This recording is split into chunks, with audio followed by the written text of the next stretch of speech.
अस्सलाम वालेकुम, मेरा नाम डॉक्टर अवैस अनवर है और हम चूँकि सेकेंड ईयर का चैप्टर नंबर 3 डिस्कस कर रहे हैं। उसके अंदर हमने बात की थी पिछली वीडियो के अंदर हार्मोन की और हमने जो है वो केमिकल कोऑर्डिनेशन का इंट्रोडक्शन जो है वो डिस्कस किया था कि एंडोक्राइन ग्लैंड्स क्या होते हैं या कि हार्मोन क्या होता है और वो किस तरह से वर्क करता है, कितनी टाइप्स होती हैं हार्मोन्स की। आज हमने स्टार्ट करना है एंडोक्राइन सिस्टम ऑफ मैमल्स और मैमल्स के अंदर विद रेफरेंस टू मेन, इंसानों का जो है एंडोक्राइन सिस्टम जो है वो हमने डिस्कस करना है। तो इनिशियली हमारे पास आज ये दो स्ट्रक्चर्स हैं, एक का नाम है हाइपोथैलेमस और एक का नाम है पिट्यूटरी ग्लैंड। इनको हम थोड़ा सा डिटेल में देखेंगे और फिर अगली वीडियोस के अंदर हम फर्दर जो एंडोक्राइन ग्लैंड्स हैं उनको हम डिस्कस करेंगे। लास्ट टाइम मैंने आपको बताया था कि हर वो ग्लैंड के जिसके पास डक्ट नहीं होती, जिसके पास ट्यूब नहीं होती, जिसके पास पाइप नहीं होता, वो जो कुछ भी बनाता है वो डायरेक्टली ब्लड के अंदर डाल देता है और वो ब्लड के थ्रू घूमता है, वो ग्लैंड कहलाता है एंडोक्राइन ग्लैंड। इसके ऑपोजिट एक्सोक्राइन ग्लैंड वो होता है कि जिसके पास कोई पाइप होता है, कोई ट्यूब होती है, कोई डक्ट होती है। तो एंडोक्राइन ग्लैंड्स की हमने बात करनी है, कौन कौन से ग्लैंड्स हैं। पिट्यूटरी ग्लैंड है, थायराइड ग्लैंड है, पैराथायराइड है, पेनक्रियाज है, एड्रीनल है, थाइमस है एंड पाइनियल ग्लैंड है और गोनैड्स हैं। ना इसके अलावा बहुत सारे स्टूडेंट्स को ये तो पता होता है बट ये नहीं पता होता कि इसके अलावा कुछ कुछ एरियाज़ हैं जिन्हें हम पैचेस कहते हैं, छोटे छोटे टुकड़े हैं। कहाँ पे? स्टमक के अंदर, स्मॉल इंटेस्टाइन में, लिवर में, किडनी में, हार्ट में और प्लेसेंटा के अंदर, जिनमें भी एबिलिटी है क्या प्रोड्यूस करने की, एंड स्किन ऑल्सो, जिनमें भी एबिलिटी है क्या प्रोड्यूस करने की, केमिकल मैसेंजर प्रोड्यूस करने की, जो कहाँ जाएगा, जो डायरेक्टली ब्लड में जाएगा और ब्लड से घूम के कहीं ना कहीं अपना मैसेज देगा। That is why they are also known as endocrine portions. तो ये कुछ पैचेज हैं, कुछ टुकड़े पड़े हुए हैं इन एरियाज़ के अंदर जहाँ पर भी एंडोक्राइन, जिन्हें भी हम एंडोक्राइन पोर्शंस के अंदर शामिल करते हैं, एंडोक्राइन सिस्टम के अंदर शामिल करते हैं, या जिनमें भी हार्मोन प्रोडक्शन की एबिलिटी होती है। इसके अलावा hypothalamus, now this is very important, it is a part of the brain, लेकिन ये भी फंक्शन करता है एंडोक्राइन सिस्टम के अंदर। दैट इज़ वाई हम इसे कहते हैं connecting link between nervous coordination and endocrine या केमिकल कोऑर्डिनेशन, या नर्वस सिस्टम और एंडोक्राइन सिस्टम के दरमियान ये कनेक्टिंग लिंक है, क्योंकि ये दोनों के अंदर काम करता है। इसकी डुअल नेशनैलिटी है। अच्छा, हाइपोथैलेमस का नाम आप पहले भी सुन चुके हैं, चैप्टर नंबर 1 के अंदर हमने बात की थी कि इसे हम थर्मोस्टेट कहते हैं, क्योंकि ये टेम्परेचर रेगुलेशन के अंदर इंपॉर्टेंट होता है। और वहीं पर मैंने बताया था कि ये ब्रेन का एक ऐसा छोटा सा पार्ट है कि जो है तो छोटा लेकिन ये काम बहुत बड़े बड़े करता है। ये बहुत सारी बॉडी के फंक्शंस कंट्रोल करता है। तो यहाँ पर आप देखेंगे कि किस तरह से हमारी बॉडी के डिफरेंट फंक्शंस को कंट्रोल करता है। ये आपकी ब्रेन की डायग्राम है, बुक के अंदर ये डायग्राम मिल जाएगी आपको। ये जो सेंटर वाला पार्ट आपको नज़र आ रहा है, this is called thalamus. Thalamus के नीचे जो है वो हाइपो होगा, हाइपो का मतलब नीचे, तो थैलेमस के नीचे ये हाइपोथैलेमस है और हाइपोथैलेमस से ये जो आपको नज़र आ रहा है ये लटका हुआ छोटा सा, ये पिट्यूटरी ग्लैंड है। तो हमने फिलहाल बात करनी है हाइपोथैलेमस की, इसके बाद हम बात करेंगे पिट्यूटरी ग्लैंड की। सो दिस इज़ हाइपोथैलेमस, ठीक है। इसको मैं दूसरी डायग्राम के अंदर अगर दिखाऊँ, दिस इज़ हाइपोथैलेमस, ये जो आपको नज़र आ रहा है दिस इज़ हाइपोथैलेमस, और इससे लटकता हुआ ये जो नीचे नज़र आ रहा है this is a gland which is also known as pituitary gland. अब ये हाइपोथैलेमस जो है हमने कहा ये पार्ट है फोर ब्रेन का, ये ब्रेन का एक पार्ट होता है फोर ब्रेन, ये उसके अंदर आता है, ये हम ब्रेन के अंदर डिस्कस करेंगे। तो ये कनेक्टिंग लिंक है between nervous and endocrine system, क्योंकि ये नर्वस सिस्टम के अंदर भी काम करता है और ये हार्मोनल सिस्टम या एंडोक्राइन सिस्टम में भी काम करता है। अब इसके अंदर जो सेल्स हैं जिन्हें हम न्यूरो सीक्रेटरी सेल्स कहते हैं, क्यों न्यूरो क्यों कह रहे हैं? क्योंकि नर्वस फंक्शन भी है उनका। सीक्रेटरी क्यों कह रहे हैं? क्योंकि केमिकल फंक्शन भी है उनका। ये क्या करते हैं? इनके दो काम हैं। एक तो ये कंट्रोल, पहली बात तो ये कंट्रोल करते हैं नीचे जो ग्लैंड है जिसे आप कहते हैं पिट्यूटरी ग्लैंड, इसके साथ जो लगा हुआ है पिट्यूटरी ग्लैंड, ये उसको कंट्रोल करते हैं। यानी पिट्यूटरी ग्लैंड से जो हार्मोन्स निकलते हैं उन्हें हाइपोथैलेमस कंट्रोल कर रहा होता है। कैसे कंट्रोल करता है? ये रिलीजिंग और इनहिबिटिंग हार्मोन्स देता है। क्या मतलब है इसका? देखिए, रिलीजिंग हार्मोन बेसिकली है ग्रीन लाइट और जो इनहिबिटिंग हार्मोन है ये बेसिकली है रेड लाइट। अब सपोज कर लें पिट्यूटरी ग्लैंड चाह रहा है कि कुछ रिलीज़ करे, तो वो तब तक रिलीज़ नहीं कर सकता जब तक हाइपोथैलेमस क्या ना दे, जब तक हाइपोथैलेमस ग्रीन लाइट ना दे या रिलीजिंग फैक्टर ना भेज दे कि भाई हाँ इजाज़तनामा है बेसिकली है। और जब तक ये पिट्यूटरी ग्लैंड तब तक कोई हार्मोन रिलीज़ करता रहेगा जब तक ये रेड लाइट ना दे दे, यानी इनहिबिटिंग हार्मोन या इनहिबिटिंग फैक्टर ना भेज दे। तो बेसिकली पिट्यूटरी ग्लैंड जो है उसे कंट्रोल कर रहा है हाइपोथैलेमस। किस तरह से? Bye releasing hormone and inhibiting hormone. अच्छा, पिट्यूटरी ग्लैंड बेसिकली अगर आप देखें तो उसके ना दो पोर्शंस होते हैं इंसानों में, या मेजर मेनली वर्टिब्रेट्स के अंदर दो हिस्से होते हैं। एक आगे की तरफ होता है तो हम उसे कहते हैं एंटीरियर लोब। यहाँ पर अगर आप देखें तो इस तरफ इस एनिमल की आँख है, सपोज आप हैं अगर ये, तो ये आपकी आँख है, तो ठीक है, आँख और नाक हो गई आपकी यहाँ पे, खैर। तो ये अगला पोर्शन हो गया और ये आपके हेड का पिछला पोर्शन हो गया। तो ये वाला जो लोब है this is called anterior lobe, आगे की तरफ है, और ये वाला जो लोब है this is called posterior lobe. तो ये पिट्यूटरी ग्लैंड के दो हिस्से होते हैं। अभी तक जो हमने बात की कि ये ये भेज रहा है रिलीजिंग हार्मोन और इनहिबिटिंग हार्मोन, ये कहाँ आके एक्ट करते हैं? ये पूरे के पूरे पिट्यूटरी ग्लैंड पर एक्ट नहीं करते, ये पूरे पिट्यूटरी ग्लैंड को इस तरह से कंट्रोल नहीं करते, ये करते हैं एंटीरियर लोब को। तो ये जितने भी रिलीजिंग हार्मोन है या जितने भी इनहिबिटिंग हार्मोन है, ये कंट्रोल करते हैं एंटीरियर पिट्यूटरी ग्लैंड को। पोस्टीरियर पिट्यूटरी ग्लैंड इस तरह से रेगुलेट नहीं होता, ठीक है। पोस्टीरियर पिट्यूटरी ग्लैंड के ऊपर इनका कोई फंक्शन नहीं होता। उसका रीज़न क्या है? उसका रीज़न ये है कि पोस्टीरियर पिट्यूटरी ग्लैंड के हार्मोन अपने होते ही नहीं है। एंटीरियर ग्लैंड के तो हार्मोन अपने हैं ना, वो तब तक नहीं रिलीज़ करेगा जब तक हाइपोथैलेमस से इजाज़त ना मिले। लेकिन पोस्टीरियर पिट्यूटरी ग्लैंड के हार्मोन अपने हैं ही नहीं। किसके हैं? इसी के हैं, हाइपोथैलेमस के। हाइपोथैलेमस क्या करता है? हार्मोन बनाता है। ये जो दो हार्मोन है जो पोस्टीरियर पिट्यूटरी ग्लैंड से रिलीज होंगे, ये हार्मोन हाइपोथैलेमस बनाता है, और हाइपोथैलेमस का सेल जहाँ पर एंड हो रहा है, ये पोस्टीरियर पिट्यूटरी ग्लैंड के अंदर एंड होता है। फॉर एग्जांपल यहाँ पर अगर आप देखें तो ये जो सेल्स हैं, न्यूरोसेक्रेटरी सेल, ये अलग कलर से जो बने हुए, देखेंगे नीचे एक्सटेंड होके जा रहे हैं, ये यहाँ पर से एक्सटेंड होके जा रहे हैं। कौन से हिस्से के अंदर? ये जा रहे हैं पोस्टीरियर पिट्यूटरी ग्लैंड के अंदर। कहाँ गया? ये जा रहे हैं यहाँ से पोस्टीरियर पिट्यूटरी ग्लैंड के अंदर। तो बेसिकली हाइपोथैलेमस के सेल्स जाकर एंड हो रहे हैं कहाँ पे? पोस्टीरियर पिट्यूटरी ग्लैंड के अंदर। तो यहाँ से जो हार्मोन बनता है वो घूमता घूमता घूमता घूमता यहाँ पर आ जाता है, और होता रहता पोस्टीरियर पिट्यूटरी ग्लैंड के अंदर है, लेकिन किस में?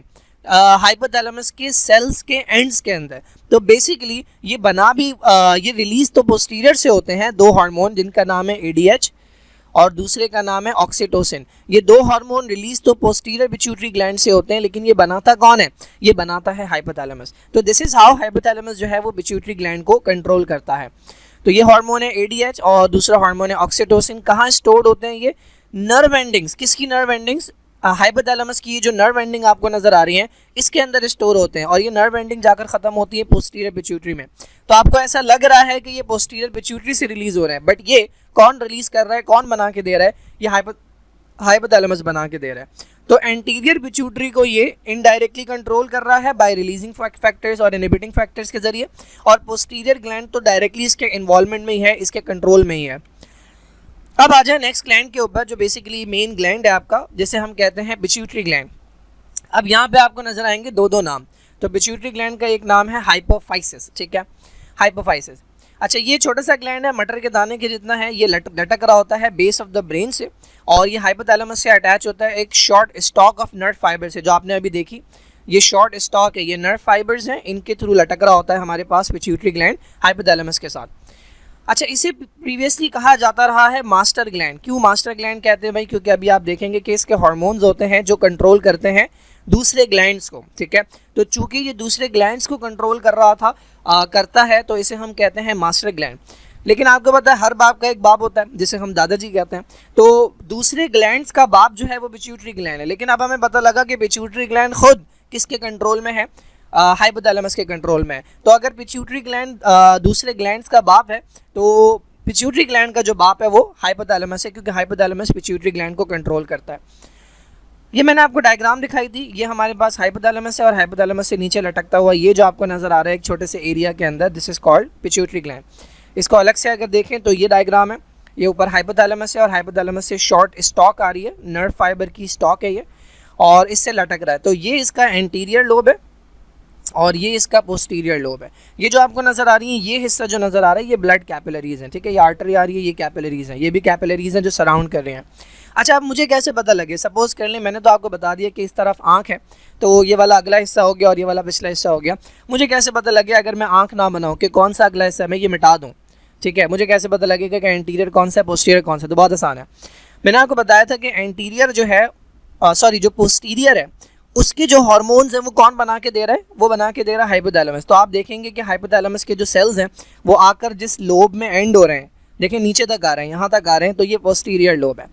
आगे अगर आप देखें तो यहाँ के जो सेल्स हैं ये यहाँ तक नहीं आ रहे, इस एरिया में नहीं आ रहे, बल्कि ये कहाँ तक आ रहे हैं? ये आ रहे हैं ब्लड वेसल तक। तो हाइपोथैलेमस जो रिलीजिंग फैक्टर बनाता है या जो इनहिबिटिंग फैक्टर्स बनाता है वो डायरेक्टली ब्लड में डालता है। ब्लड के जरिए ये आते हैं पिट्यूटरी ग्लैंड के पास, ठीक है, और फिर पिट्यूटरी ग्लैंड को इजाज़त देते हैं या रोकते हैं। लेकिन पोस्टीरियर पिट्यूटरी के अंदर डायरेक्टली हाइपोथैलेमस के सेल्स आकर या नर्व एंडिंग्स आकर ख़त्म हो रही है। तो इस तरह आप आइडेंटिफाई करते हैं कि कौन सा पोस्टीरियर लोब है और कौन सा एंटीरियर लोब है ना। पिट्यूटरी ग्लैंड को हमने कहा हाइपोफाइसिस। अब इसके दो लोब्स हैं, एक है हमारे पास एंटीरियर, तो एंटीरियर के लिए यूज़ होता है एडिनोहाइपोफाइसिस, बस ये नाम है एडिनोहाइपोफाइसिस, और पोस्टीरियर के लिए यूज़ होता है न्यूरोहाइपोफाइसिस। ठीक है, न्यूरोहाइपोफाइसिस। तो ये दो इसकी जो है वो डिविजन्स हैं। अच्छा भाई, दो लोब्स हैं, एक एंटीरियर पिट्यूटरी है विच इज़ कॉल्ड एडिनोहाइपोफाइसिस, एक पोस्टीरियर पिट्यूटरी है विच इज़ कॉल्ड न्यूरोहाइपोफाइसिस। कुछ वर्टिब्रेट्स के अंदर इनके दरमियान में एक और पोर्शन होता है जिसे आप इंटरमीडिएट लोब कहते हैं या मीडियन लोब भी कहते हैं। इंसानों के अंदर नहीं होता और ज़्यादातर वर्टिब्रेट्स के अंदर नहीं होता, हमारे पास सिर्फ दो लोब्स होते हैं। अब हमने बात करनी है इसके हार्मोन्स की, तो पहले हम पोस्टीरियर लोब डिस्कस कर लेते हैं क्योंकि वो छोटा सा है, उसके दो हार्मोन्स हैं।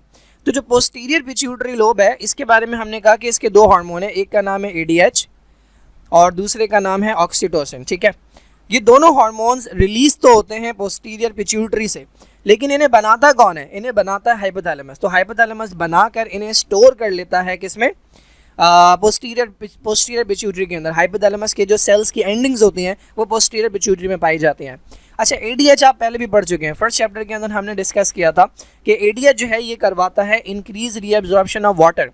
जब भी बॉडी के अंदर पानी की कमी होती है या सॉल्ट ज़्यादा हो जाता है, सॉल्यूट ज़्यादा हो जाते हैं, जिसे हम कहते हैं हायर ऑस्मोटिक प्रेशर, ब्लड के अंदर ऑस्मोटिक प्रेशर बढ़ जाए, ऑस्मोटिक पोटेंशियल बढ़ जाए या सॉल्यूट की तादाद बढ़ जाए, पानी कम हो जाए, तो इन कंडीशंस के अंदर ऐसा होता है, जो कि आपके रोज़ों के दौरान होता है, या बहुत ज़्यादा गर्मी अगर हो रही है और पानी आप नहीं पी रहे हैं तो स्वेटिंग की वजह से बहुत ज़्यादा पानी ज़ाया हो गया, तो बॉडी में पानी की कमी हो जाती है।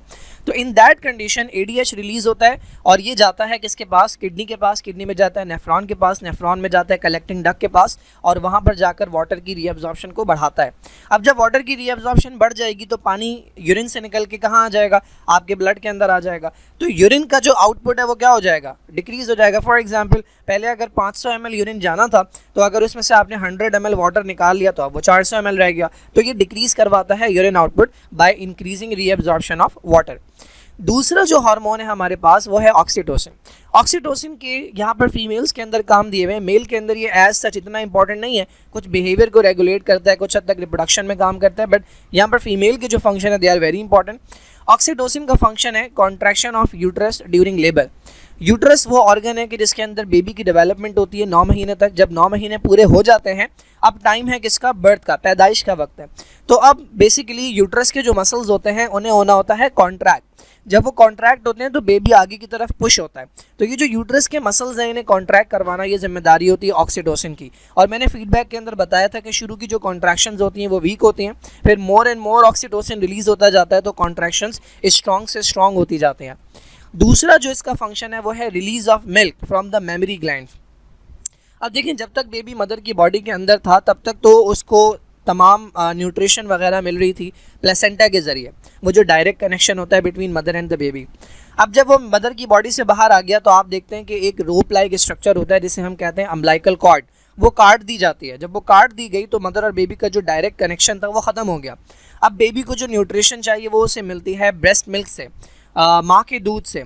तो वो जो ब्रेस्ट मिल्क है वो रिलीज़ करवाना जिम्मेदारी होती है। देखिए, बनवाना जिम्मेदारी नहीं है, बन चुका है, अब वो जो रिलीज़ करवाना है वो कब रिलीज़ होगा? जब बेबी सक करेगा ब्रेस्ट पे या मेमरी ग्लैंड्स पे, जब वो सक करेगा तब वो जो मिल्क रिलीज़ होगा वो जिम्मेदारी होती है ऑक्सीटोसिन की। तो ये दो फंक्शंस हो गए, number 1 contraction of uterus during labour and number 2 release of milk. आपने याद रखना है रिलीज ऑफ मिल्क। क्यों? क्योंकि प्रोडक्शन ऑफ मिल्क जो है वो जिम्मेदारी होती है दूसरे हार्मोन की जो एंटीरियर पिट्यूटरी से आता है जिसका नाम प्रोलैक्टिन है। तो ऑक्सीटोसिन का काम रिलीज है। अच्छा, मीडियन लोब के बारे में क्या है भाई? मीडियन लोब पहली बात तो हमारे पास होता नहीं है, लेकिन कुछ वर्टिब्रेट्स के अंदर होता है, तो वहाँ से आता है मेलानोसाइट स्टिमुलेटिंग हार्मोन। अब ये जो मेलानोसाइट है ये आपकी स्किन के सेल्स हैं जो प्रोड्यूस करते हैं मेलानिन, जिसकी वजह से आपकी स्किन डार्क होती है। तो मेलानोसाइट स्टिमुलेटिंग हार्मोन क्या करेगा? मेलानोसाइट के पास जाएगा और उन्हें कहेगा भाई अल्ट्रा वायलेट रेडिएशन बहुत ज़्यादा आ रही है तो आप मेलानिन ज़्यादा प्रोड्यूस करें ताकि स्किन डार्क हो जाए, और स्किन के डार्क होने की वजह से जो अंदर का कंटेंट है, जो आपकी स्किन के सेल्स हैं, वो अल्ट्रा वायलेट रेडिएशन से बच सकें। तो ये डार्कनिंग ऑफ स्किन करवाता है वर्टिब्रेट्स के अंदर। हमारे अंदर भी मेलानोसाइट स्टिमुलेटिंग हार्मोन आता है, लेकिन हमारे पास ये वाला हिस्सा नहीं होता हमारे पास। तो हमारे अंदर जो मेलानोसाइट स्टिमुलेटिंग हार्मोन है वो आता है एंटीरियर लोब से ही, मीडियन लोब नहीं है हमारे पास, तो एंटीरियर लोब से ही आता है और स्किन के सेल्स ही प्रोड्यूस करते हैं, और ये हमारे अंदर वही काम करता है, मेलानिन प्रोड्यूस करवाता है मेलानोसाइट्स के पास जाके। Now let's talk about anterior pituitary. ये अगला हिस्सा है पिट्यूटरी ग्लैंड का। एंटीरियर पिट्यूटरी का दूसरा नाम हमने पढ़ लिया एडिनोहाइपोफाइसिस है। अच्छा, अब हमारे पास ये जो एंटीरियर पिट्यूटरी ग्लैंड है इसके अंदर दो तरह के हार्मोन्स हैं, एक को हम कहते हैं ट्रॉपिक और एक को हम कहते हैं नॉन ट्रॉपिक। अब ये जो ट्रॉपिक हार्मोन्स हैं ये वो हार्मोन्स हैं जो जाकर कंट्रोल करते हैं दूसरे एंडोक्राइन ऑर्गन्स को, दूसरे एंडोक्राइन ग्लैंड्स को। क्योंकि हमने बात की थी पिट्यूटरी ग्लैंड को मास्टर ग्लैंड कह रहे हैं, क्यों? इसलिए कह रहे हैं क्योंकि दूसरे ग्लैंड को कंट्रोल करता है। तो कैसे कंट्रोल करेगा? खुद तो नहीं जाएगा ना कोई हार्मोन भेजेगा। तो वो हार्मोन जो जाकर दूसरे ग्लैंड्स को बताते हैं कि उन्होंने क्या करना है, ये हार्मोन्स कहलाते हैं ट्रॉपिक हार्मोन। और इसके अलावा हमारे पास कुछ और हार्मोन्स हैं जो ग्लैंड को जाकर तो नहीं बताते, जो नॉर्मली अपना फंक्शन करते हैं। They are called non tropic hormones. Now first हमारे पास जो है वो है thyroid stimulating hormone which is also called TSH। Simple सी बात है, ये थायराइड ग्लैंड के पास जाएगा। Thyroid gland butterfly shape gland होता है, बहुत अजीब सा हो गया, बटरफ्लाई शेप ग्लैंड होता है ये नेक के अंदर, ठीक है। तो ये थायराइड ग्लैंड के पास जाता है और उसको स्टिमुलेट करता है। क्या कहता है भाई उसे कि भाई अपने हार्मोन रिलीज़ करो, बॉडी को ज़रूरत है। तो ये थायराइड ग्लैंड को रेगुलेट कर रहा है TSH। उसके बाद है हमारे पास एड्रीनो कॉर्टिकोट्रॉपिक हार्मोन ACTH। अच्छा, किडनी के ऊपर एक ग्लैंड था जिसे आपने कहा था एड्रीनल ग्लैंड, ठीक है। इस एड्रीनल ग्लैंड को जब हम काटते हैं तो आपको दो हिस्से नज़र आते हैं, एक इसका आउटर रीजन होता है जिसे हम कहते हैं कॉर्टेक्स और एक इसका इनर रीजन होता है जिसे हम कहते हैं मेडुला। अब ये जो एड्रीनो कॉर्टिको है, इस कॉर्टिको का मतलब है कॉर्टेक्स, ये कंट्रोल करता है सिर्फ और सिर्फ एड्रीनल कॉर्टेक्स को, मेडुला को कंट्रोल नहीं करता। तो ये हार्मोन जाता है एड्रीनल कॉर्टेक्स के पास और उसे कहता है कि भाई अपने हार्मोन रिलीज करें। कौन से हार्मोन है हम आगे जाके देखेंगे। तीसरा हार्मोन है हमारे पास फॉलिकल स्टिमुलेटिंग हार्मोन FSH। अब ये FSH क्या करता है? तो देखिए, ह्यूमन फीमेल जो है वो जब पैदा होती है तो उसकी ओवरी के अंदर कुछ स्ट्रक्चर्स होते हैं जिन्हें हम कहते हैं प्राइमोडियल फॉलिकल्स। कहाँ गया? इसको मिटाते हैं। ये अगर ओवरी है, ठीक है, तो उसके अंदर कुछ स्ट्रक्चर्स होते हैं जिन्हें हम कहते हैं प्राइमोडियल फॉलिकल। अब ये प्राइमोडियल फॉलिकल क्या होता है? सेंटर में इमेच्योर सा ओवम होता है और उसके अराउंड एक लेयर होती है सेल की, this is called primordial follicle. ये चैप्टर नंबर 4 में हम और डिटेल में देखेंगे। अच्छा, बचपन से लेकर पैदाइश से लेकर कुछ एज होती है तकरीबन जिसे हम प्यूबर्टी की एज कहते हैं। डिफरेंट फीमेल्स में डिफरेंट होती है, 9, 10, 11, 12, 13 साल की जो एज होती है जिसमें फीमेल की बॉडी में चेंजेस आना शुरू होते हैं। उस वक्त तक ये प्राइमोडियल फॉलिकल ऐसा ही रहता है। जब प्यूबर्टी का स्टेज आ जाता है तब फीमेल की बॉडी के अंदर एक हार्मोन की जो क्वांटिटी है वो बढ़ जाती है जिसे हम कहते हैं FSH, फॉलिकल स्टिमुलेटिंग हार्मोन। ये फॉलिकल स्टिमुलेटिंग हार्मोन क्या करता है? हर महीने इन प्राइमोडियल, ये बहुत सारे होते हैं, लाखों की तादाद में होते हैं, तो इनमें से कुछ को 4-5 को हर महीने ये मैच्योरिटी की तरफ लेके जाता है और कन्वर्ट करवाता है इस स्ट्रक्चर के अंदर जिसे हम कहते हैं, ये छोटा सा ओवम है, मैच्योर ओवम, और ये फ्लूइड होता है और सेल्स होते हैं यहाँ पे। This is called Graafian follicle, this is called Graafian follicle, ठीक है। तो ये था प्राइमोडियल फॉलिकल और ये मैच्योर वाली हालत है, this is called Graafian follicle. ये काम करवाना, ये जिम्मेदारी होती है किसकी? FSH की। तो फीमेल के अंदर फॉलिकल स्टिमुलेटिंग हार्मोन क्या करता है? फॉलिकल्स को, ये जो प्राइमोडियल फॉलिकल है, ये फॉलिकल है ना, फॉलिकल को स्टिमुलेट करता है कि वो ग्रो हो और मैच्योरिटी की तरफ जाए। सेकेंड काम जो है ये क्या करवाता है? ये ओवरी से प्रोड्यूस करवाता है एक हार्मोन जिसका नाम है ईस्ट्रोजन, ठीक है। तो ये दो काम जो है ये आपने फीमेल के अंदर याद रखने हैं। नंबर 1, ये प्राइमोडियल फॉलिकल को कन्वर्ट करवाता है ग्राफियन में। ये दोनों काम जो है ये हम और डिटेल में देखेंगे जब हम चैप्टर नंबर 4 पढ़ेंगे। और दूसरा काम ये क्या करवा रहा है? ये करवा रहा है ईस्ट्रोजन प्रोडक्शन। मेल के अंदर जो है FSH क्या करवाता है? मेल के अंदर जो प्रोडक्शन ऑफ स्पर्म्स है, स्पर्म की जो प्रोडक्शन है ये उसे रेगुलेट करता है, प्रोडक्शन ऑफ स्पर्म, जिसे हम कहते हैं स्पर्मेटोजेनेसिस, ठीक है। तो स्पर्मेटोजेनेसिस, मेल के अंदर स्पर्म बनना है, यहाँ पर ओवम बनना जो है ये कहलाता है oogenesis। तो यहाँ पर फीमेल में oogenesis को कंट्रोल कर रहा है और मेल के अंदर ये प्रोडक्शन ऑफ स्पर्म्स को रेगुलेट करता है। तो बेसिकली रिप्रोडक्टिव फंक्शंस हैं इसके। थर्ड, इसके बाद है हमारे पास हार्मोन जिसका नाम है ल्यूटेनाइजिंग हार्मोन। अब ये जो ल्यूटेनाइजिंग हार्मोन है इसका क्या फंक्शन है? तो मेल के अंदर इसका फंक्शन होता है एक अदद हार्मोन प्रोड्यूस करवाना। ये टेस्टिस के पास जाता है जो कि मेल के रिप्रोडक्टिव ग्लैंड्स होते हैं और वहाँ पर जाकर मेल का हार्मोन जिसे हम कहते हैं टेस्टोस्टेरोन ये प्रोड्यूस करवाता है, ठीक है, टेस्टोस्टेरोन। फीमेल के अंदर इसके क्या काम है? हमने अभी देखा कि फीमेल के अंदर प्राइमोडियल फॉलिकल को प्राइमोडियल फॉलिकल को ग्राफियन फॉलिकल में कन्वर्ट करवाना, ये जिम्मेदारी होती है एफएसएच की, ठीक है। अब जब ये ग्राफियन फॉलिकल बन जाता है तो इसके अंदर जो ओवम है वो मैच्योर है। अब इस ओवम को ओवरी से बाहर आना है, क्योंकि जब तक बाहर नहीं आएगा तब तक स्पर्म के साथ फ्यूज नहीं होगा। तो इस ओवम को ओवरी से बाहर निकलवाना, ये जिम्मेदारी होती है कौन से हार्मोन की? एलएच की। तो एलएच जो है ओवम को ओवरी से बाहर निकलवाता है, पहला काम। तो ये ओवम बाहर आ गया। अच्छा, दूसरा काम क्या होता है इसका? ये जितना भी मटेरियल बच गया, ओवम तो ओवरी से बाहर आ गया, अब ये जितना भी मटेरियल बच गया ग्राफियन फॉलिकल का, ये इसे कन्वर्ट करवाएगा एक तरह के टिश्यू के अंदर, जिसे हम कहते हैं कॉर्पस लूटियम, ठीक है, कॉर्पस लूटियम। इस कॉर्पस लूटियम का काम होता है एक हार्मोन प्रोड्यूस करना जिसका नाम है प्रोजेस्टेरॉन। तो ये भी जिम्मेदारी होती है एलएच की। तो एफएसएच क्या करवा रहा था? ईस्ट्रोजन प्रोड्यूस करवा रहा था। एलएच क्या करवाता है? प्रोजेस्टेरॉन प्रोड्यूस करवाता है, ठीक है। तो ये दो काम जो है ये एफएसएच और एलएच के आपने याद रखने हैं फीमेल के अंदर। मेल के अंदर मैंने बताया एलएच जो है ये टेस्टिस के पास जाता है और क्या प्रोड्यूस करवाता है? टेस्टोस्टेरॉन। तो ये चार जो हैं हमारे पास, इन्हें हम कहते हैं ट्रॉपिक हार्मोन्स। ये दूसरे ग्लैंड्स की जो सीक्रेशंस है उन्हें कंट्रोल करते हैं, दूसरे ग्लैंड्स को रेगुलेट करते हैं।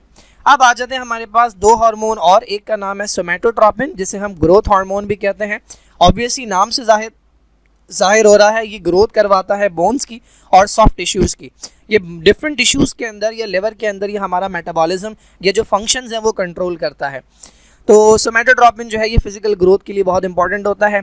And the last one is called prolactin. Prolactin का फंक्शन मैं बता चुका हूँ। प्रोलैक्टिन बेसिकली क्या करवाता है? प्रोडक्शन ऑफ मिल्क, स्टिमुलेट करता है, सस्टेन करता है मिल्क प्रोडक्शन को मेमरी ग्लैंड्स के अंदर। क्योंकि देखें 9 मंथ तक तो बेबी जो है वो मदर की बॉडी में था, तो उसका कनेक्शन था, डायरेक्ट कनेक्शन था between mother and the baby through placenta या अम्बिलिकल कॉर्ड। तो न्यूट्रिएंट्स जो हैं वो फ्लो करके जा रहे थे, लेकिन जब डिलीवरी हो गई और वो कट हो गया, अम्बिलिकल कॉर्ड कट हो गई, तो कनेक्शन लॉस हो गया। अब जो है वो बेबी फीड करता है ब्रेस्ट मिल्क के ऊपर, तो इस मिल्क को प्रोड्यूस करवाना जो है मेमोरी ग्लैंड्स के अंदर, ये जिम्मेदारी होती है प्रोलैक्टिन की। और जब बेबी सक करता है तो उसकी उस सकिंग पे रिलीज करवाना जो जिम्मेदारी होती है वो ऑक्सीटोसिन की होती है। तो these are all the hormones of the pituitary gland. अब हमारे पास यहाँ पे 3 कंडीशंस हैं जो कि एबनॉर्मेलिटीज़ हैं। अगर पिट्यूटरी ग्लैंड की जो सीक्रेशंस हैं वो कम या ज़्यादा हो जाए तो उनसे क्या प्रॉब्लम होती है? देखें, इनमें जितने भी हार्मोन्स हैं ना, तकरीबन हर हार्मोन के कम या ज़्यादा होने की वजह से अलग अलग बीमारियाँ होती हैं। लेकिन यहाँ पर सिर्फ और सिर्फ एक हार्मोन की बात हो रही है और वो है ग्रोथ हार्मोन। यहाँ पे इन्होंने सारे हार्मोन नहीं दिए क्योंकि इस लेवल के ऊपर इतना ज़्यादा डिटेल नहीं है, तो खाली ग्रोथ हार्मोन यानी सोमैटोट्रोपिन की बात हो रही है। तो पहली जो कंडीशन है हमारे पास जाइगेंटिज्म, इस कंडीशन में सोमैटोट्रोपिन ज़्यादा प्रोड्यूस होता है, एक्सेसिव सीक्रेशन होती है, यानी पिट्यूटरी ग्लैंड बहुत ज़्यादा ग्रोथ हार्मोन प्रोड्यूस करेगा।